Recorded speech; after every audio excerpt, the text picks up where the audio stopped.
Hi, hello, good afternoon, good evening,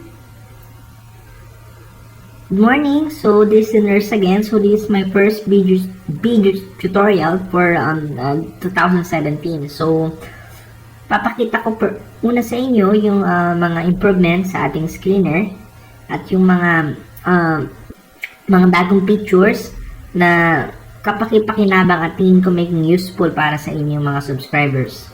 So here is the illustration ng nurse screener filtering or screening process. So, kung mapapansin nyo rito, on the left side, we have illustration ng filtering panel. Then, ang may result nito ay yung mga stocks to trade. So, anong equivalent yan? So, sa Philippine Stocks Exchange, we have around 200 plus na stocks. So, combination ng small caps, medium caps, large cap, at saka mga index stocks. So, ang first tool natin, yung nurse dashboard saka scatter plot. So, papakita ko sa inyo yung scatter plot ng nurse screener. So, this is the scatter plot. Okay, so maraming yan. Maraming combination dito. Merong score versus 1 month gain, score versus 5 days gain, 1 month versus 5 days gain, score versus risk, score versus days since buy. So, from here, makita natin kung sino-sino yung mga leaders, kung sino-sino yung mga losers, yung mga improving, at saka yung mataas ang risk, at mataas yung score. So, puntahan natin first yung itong Bukaka Premium pool ko. So, ito for example, sa 1 month versus 5 days gain. So, ito yan. So, ang first quadrant, ito yan. These are the leaders. So, yung x-axis natin is 1 month gainers. Tapos, yung y-axis natin is 5 days gain. So, pilihan natin yung stocks based sa 1 month versus 5 days gain. So, first quadrant, we consider it as leaders. Leaders in terms, in terms na kung malaki ba yung gain niya for the past 1 month. Okay? Second quadrant are the improving stocks. Third quadrant are the losers, and the fourth quadrant are the weakening stocks.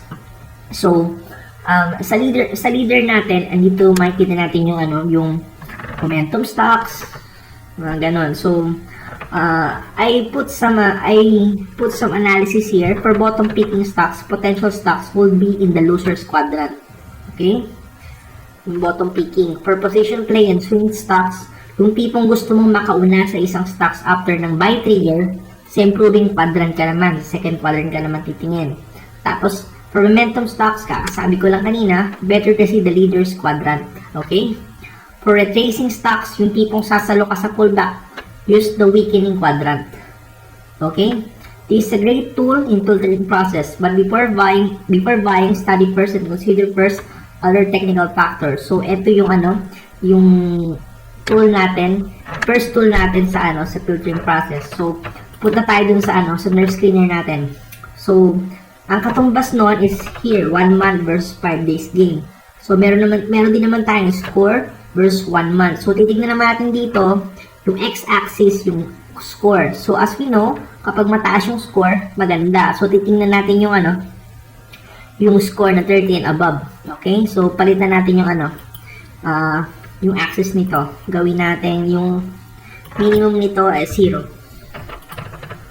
Okay? So, makikita natin dito ang matataas yung score na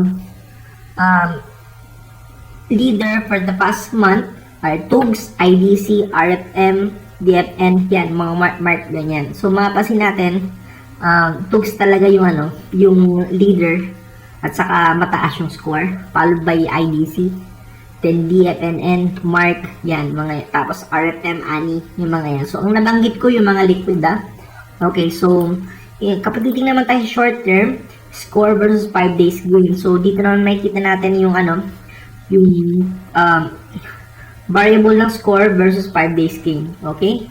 Ito 1 month, ito 5 days gain. So, ganun pa rin IDC tags. So, ibig sabihin for the past trading week ng 2016, ito yung mga naging big gainers, DMPL, ANI, TUGS, IDC, PBC, yan, RFM, PRMX, MPI. So, from here, kitang-kita natin yung kitang-kita natin yung mga momentum stocks. So, ang movement dapat nito, para para makaspat tayo ng isang magandang stock, kailangan from here, from bottom, tignan niyo yung cursor ko, from bottom part sa right side, kailangan pataas siya. So, talagyan ko lang ng drawing. So, pag ganyan siya dapat. Okay, so palitan ko lang color para kita nyo. So, ganyan siya dapat.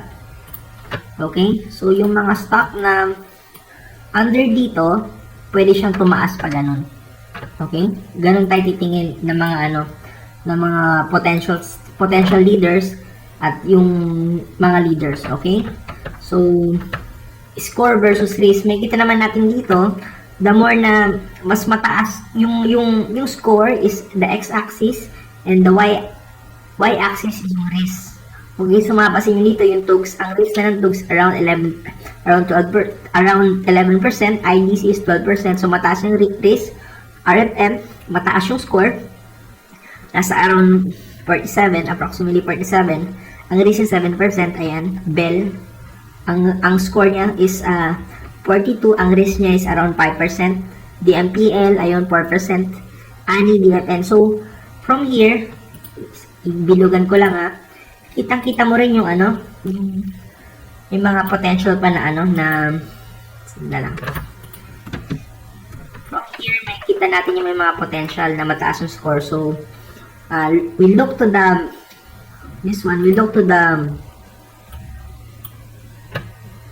right. We look to the right na may mataas yung score, 40 na low risk. Okay? So, PBB, FDC, GMA7, BFM, SMPH, mark yan. So, makikita nyo, yung risk niya is below 4%. So, napakaganda. Okay? Mataas yung score at the same time, low risk. Okay? So, score versus days since buy. So, again, yung score na 40 and above, we look to the right again, 40 and above. Tapos, ang y-axis natin is days since buy. So, kailangan mas closer sa 0, dapat mas maganda. So, TMPL, IDC, PBB, GMA7, LBC, ANI, yan. Nakikita nyo naman, di ba? Yan. So, yan yung isa sa mga filtering process natin, yung scatter plot. Okay? So, next one is the nurse dashboard. Okay? So, punta tayo sa nurse dashboard. So, ano to? Para magamit tong nurse dashboard, kailangan yung Excel na gagamitin nyo is 2010 and above. Excel na 2010 and above. Okay? Yun ang kailangan yung gamitin kasi dun compatible itong itong mga slicers natin or yung mga mga categories na pwede nating i-choose. Okay? So, paano ito?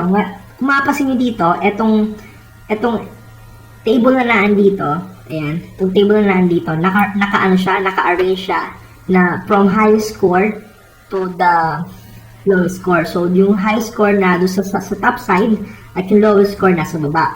So, ano ba yung natandaan yung di ba? For my past videos, kapag mas mataas ang score, mas maganda yung mas maganda yung chart setup. Okay? So, other than that, ilagay ko rin yung price, tapos last price, then gain or loss ba siya, or day since buy, kung kailan nagkaroon ng buy trigger, tapos kung anong buy price niya, then 10-day VWAP, 20-day VWAP, 50-day VWAP, tapos naglagay din ako ng risk factor kung mataas na yung risk o hindi.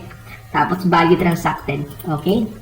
So, na-discuss ko na rin kung anong significance ng day since buy price and the MVWAP values natin. Okay? So, ginagamit natin yan as entry. entry. So, tuturuan ko kayo ngayon kung paano itong mga gamit ng nurse dashboard. So, it's very easy actually.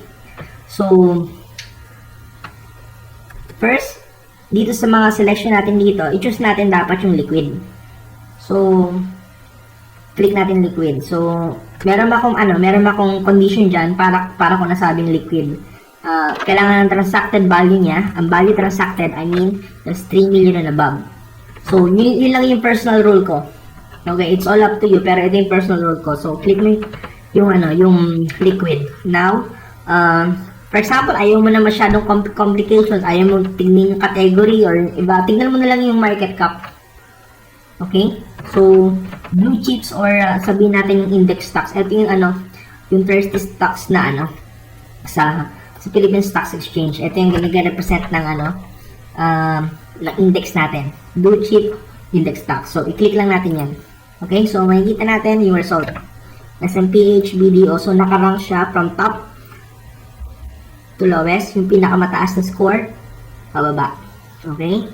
So, from here, sinasabi dito na maganda yung chart setup. As we all know, kapag mas mataas yung score, mas maganda yung yung chart setup. So, S&P, HBDO, DMC with the risk of around 3 to corresponding risk yan. Mapansin nyo. Tapos, days since buy, may kita nyo rin natin dito yung how many days since nagkaroon ng buy trigger, tapos anong buy price. Okay? So, as we all know, kung bibili tayo, mas maganda bumili tayo sa either sa kung ano pinakamalapit, yung sa buy price or yung sa 10-day or 20-day or 50-day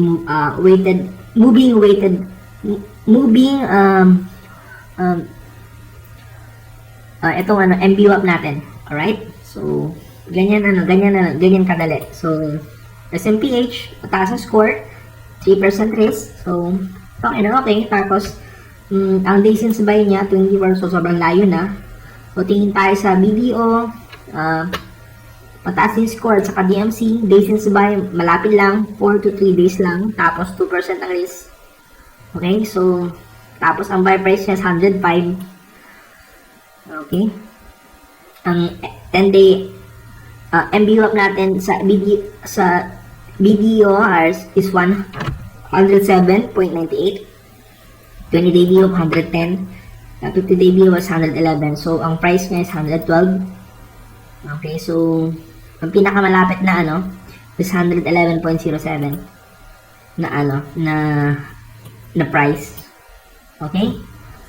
From dun sa sa current price, dun sa buy price at saka sa MVWAP natin. Okay? So, yun.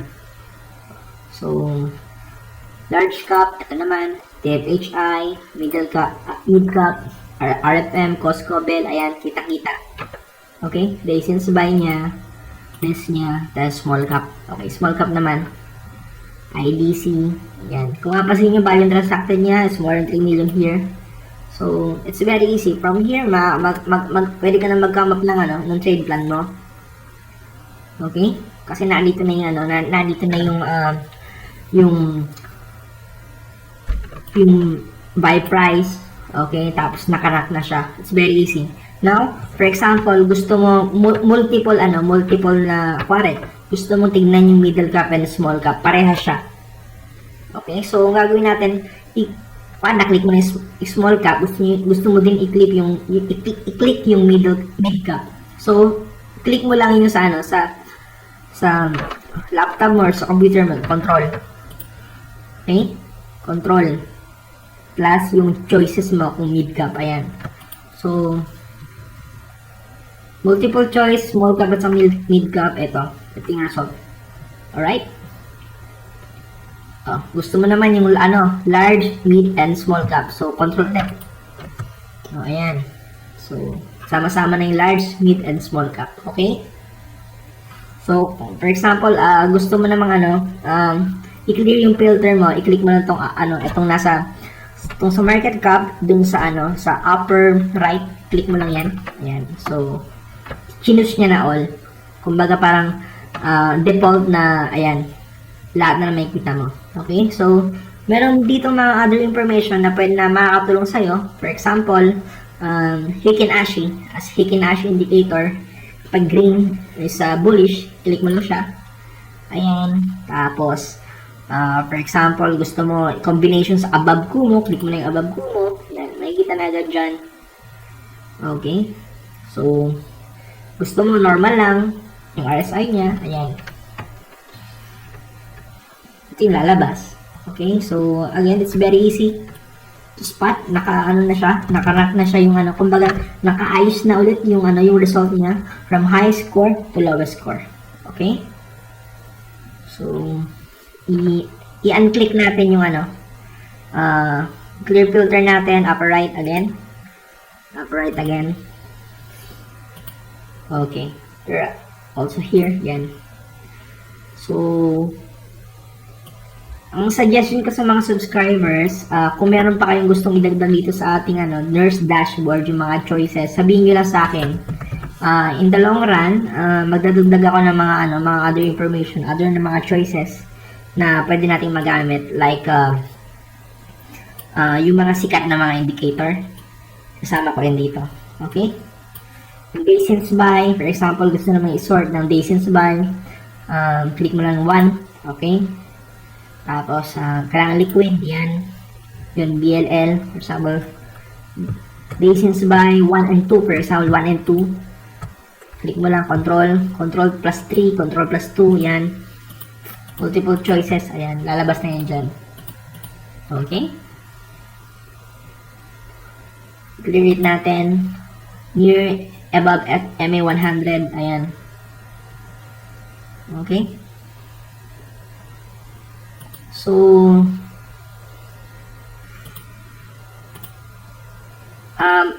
bukod sa nurse dashboard, meron din tayong dashboard chart. So, for example, nag-choose tayo ng ano, ng mga parameters, liquid, then small cap, ayan. So, from here, ito yung mga lumabas. So, ito, lumabas sa table natin, mag-reflect na yun siya, automatic mag-reflect sa nurse, sa dashboard chart. So, ito yun. Okay? So, etong ano, etong main chart natin dito, na andito yung, ito yung score. Naka-arrange din yung ano, yung blue, ito yung ano, blue bar, ito yung ating score. Tapos yung ano, yung line chart here is the risk. Okay, so mapapansin nyo dito, yung score ay naka-arrange from lowest score to high score. Yan, so IDC, tags, DFN, ANI, yan, makikita nyo yan dyan.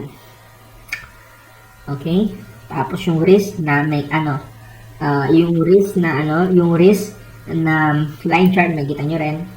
Okay, tapos here naman, 1 month gain versus score, 5 days gain versus 1 month gain. Okay, so ano yan, ano yan, kumbaga nakaayos to from the highest 1 month gain versus the score. Kita nyo? Okay, tapos ito 5 days gain versus 1 month gain. Ayan, color coded siya actually. Okay, yung score dito katumbas ng blue, yung risk yung red, dito naman 1 month gain is red, yung score is blue, 5 days gain is 5 days gain is the blue. Sorry, 5 days gain is the red, and blue is 1 month gain. Okay, so nakalink tong ano natin, dashboard natin dito sa dashboard chart natin. Okay, so mid cap naman tayo, ayan, no? Automatic, no? Kita nyo agad, very easy na. Okay, small cap, blue chip, ayan, blue chip, gusto mag-analyze ng blue chip, ayan, kita nyo. Okay, it's very easy na. Large cap, ayan.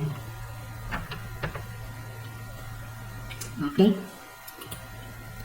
so ito yung ano, ito yung topmost ng ating filtering process, yung using the tool ng Skitterplot and nurse dashboard. Okay, so continuing sa second part naman ng ating ano, ng ating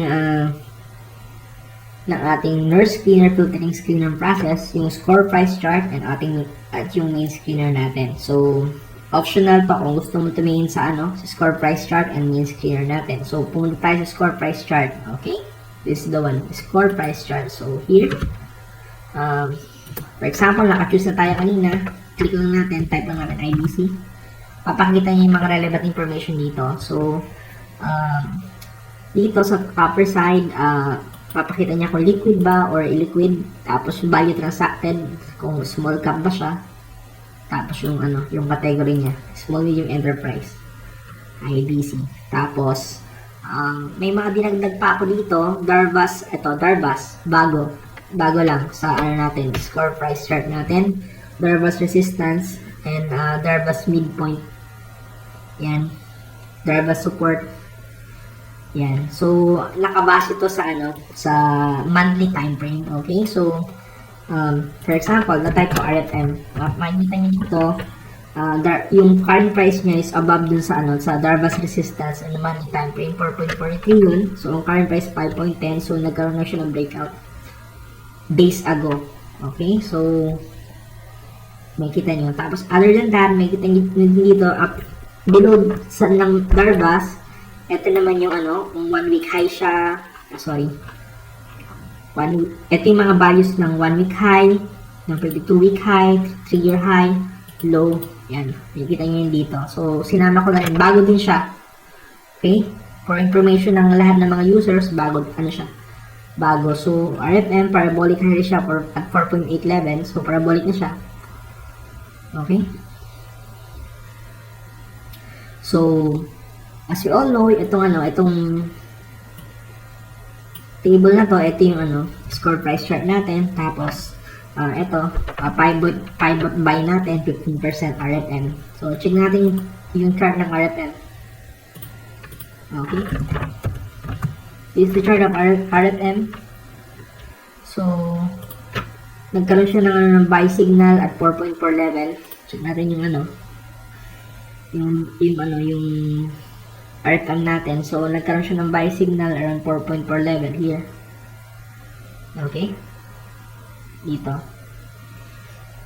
sorry. Dito sa level na to. Nagkaroon siya ng buy signal dito. So, pinapakita dito yung kung anong price nagkaroon siya ng buy trigger at how many days since nagkaroon ng buy trigger. So, ang buying price niya is 4.44.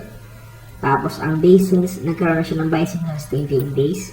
Tapos, yung difference ng current price sa buying price, ito naman yung nag-represent sa 15% dito. Okay, so ibig sabihin kapag bumili ka sa buying price, to compare sa current price, right now, meron ka ng 15% gain. So, right now, pivot buy pa siya.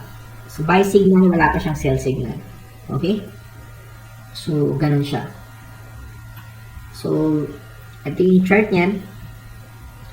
The red one is the score, and the blue one is the price. Okay?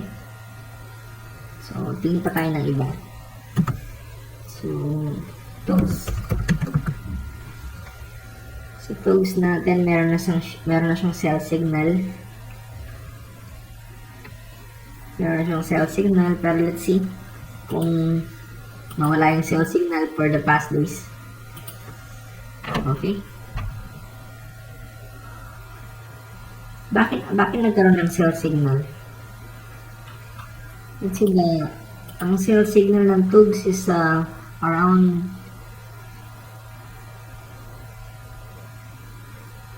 2.38. Ayun, 2.38. Ayan, meron siyang araw dito. So, tapos may araw pa siya dun sa RSI. Here. Medyo, ibig sabihin, nagpapakita na siya ng bearish divergence. So, watch out. Okay? It's not time to be aggressive. Siguro pa nag-pull back sa 2.4, okay pa sa support. Or kapag siya, yung TUGS is siya sa plug ulit. Yan, ganyan. Let's see kung mag-consolidate siya. Okay? Kung mag-consolidate siya, it means bullish pa. Pero, right now sa chart natin, meron na siyang sell signal. Okay? Ayun ang araw. Okay?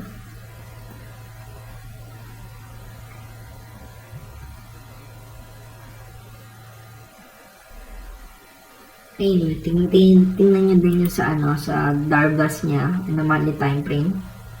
1.37, nagkaroon siya. Sabihin, breakout siya. Siguro for the past months, last year pa, nagkaroon siya ng Darvas breakout, kaya pala malakas yung tooks. Okay, balik tayo sa RMM. Alright. So, that is the score price chart. So, dun sa iba mga mga hardcore na mga technical analyst or mga chartists, ayan, magagamit nyo to. Ayan, meron ditong if the price is above the particular EMA, MA yan, nakita nyo rin dito, Ichimoku, other signals, nakita nyo rin dito, swag, alignment of the stars, Marlin lights, ayan. Actually, napaliwanag ko na yung ibang mga information dito in my past videos. Okay, so balikan nyo na lang. Okay, so continuing. Main screener. Ito naman yung main screener natin. Ayan.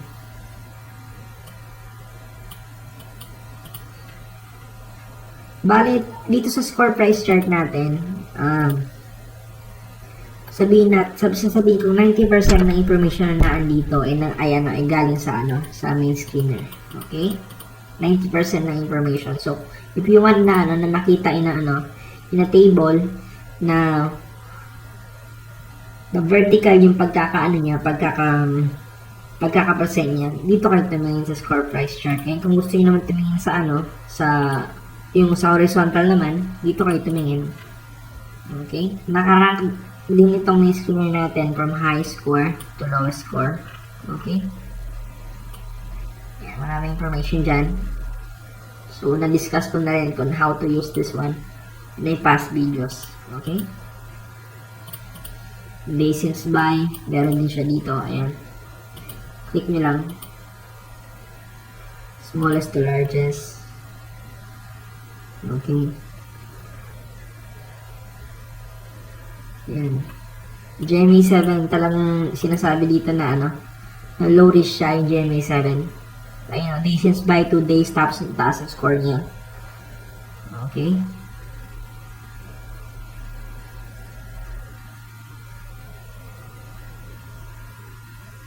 SLI. Tingnan natin GMA7. GMA7. Ayan o. Tingnan nyo. Meron siya may buy arrow.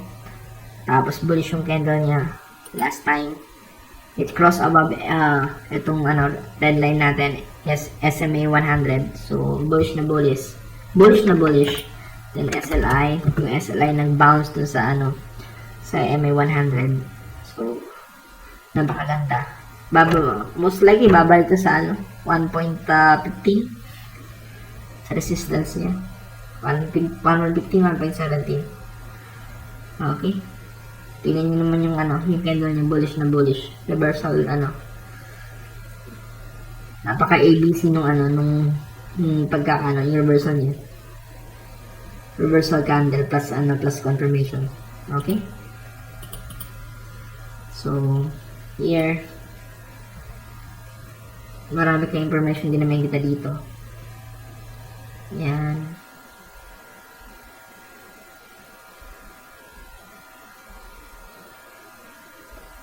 Marami pang nadagdag dito. Okay? So, for example, gusto niyo magkaroon ng mga choices, click nyo lang dito. Click and click. Full score, click and click. Volume. Very high. To high. Yan. Okay. Yung value niya. So, that is our main screener. Okay? So, from this information, sa first filtering process natin, second filtering process natin, tapos dun sa yung output niya should reflect yung stocks to trade niya. Okay? Nakikita natin yung mga stocks na momentum, tapos information. Tapos from there, we can make a trade plan. Okay? So, it's very easy, especially to nurse dashboard. Okay? It's very easy. Clear. Okay? Even categories. Nandito rin nilagay ko din. Information technology, mining. Oh, yan. Yan. So, that's it. So, sa mga subscribers, I'm requesting na na magbigay kayo ng mga suggestions sa akin kung paano, kung ano pa yung mga ilalagay ko dito sa natin, sa nurse dashboard natin na kapaki-pakinabang. Okay?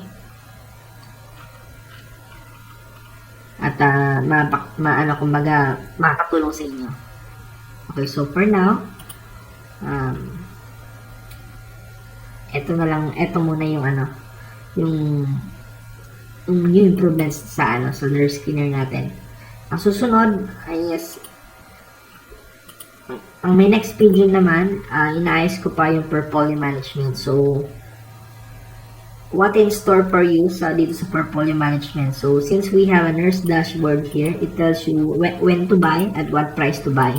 Okay? So, ang next improvement naman is when to sell at ilan yung suggested percent allocation sa portfolio nyo. For example, sa isang stock, ano ba yung suggested na suggested na percent allocation, kung all in ba, 30%, 40%. So yun yung next na gagawin ko para sa inyo. Okay? So abangan na lang. So good luck to all of us in 2017. Happy trading.